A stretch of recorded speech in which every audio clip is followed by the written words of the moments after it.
Welcome to the Tech Egg. Don't get scrambled. Enjoy the video. In this video, I will show how to make soup for cold and cough.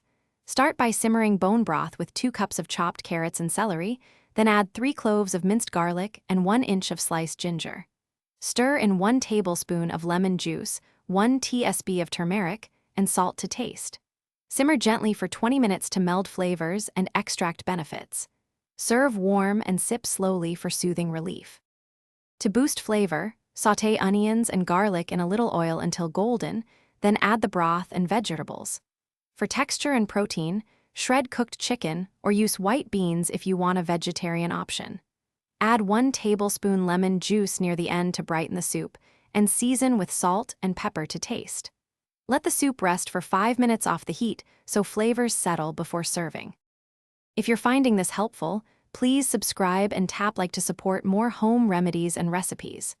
Quick recommendation: life's too short for a stinky car. Grab Little Tree's black ice to keep your ride smelling crisp while you recuperate. It's a small comfort that makes drives to the pharmacy nicer.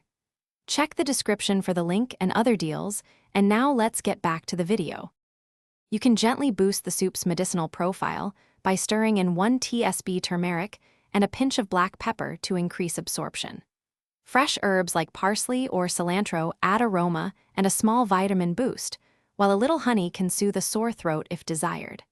Avoid heavy cream or dairy if mucus is a concern.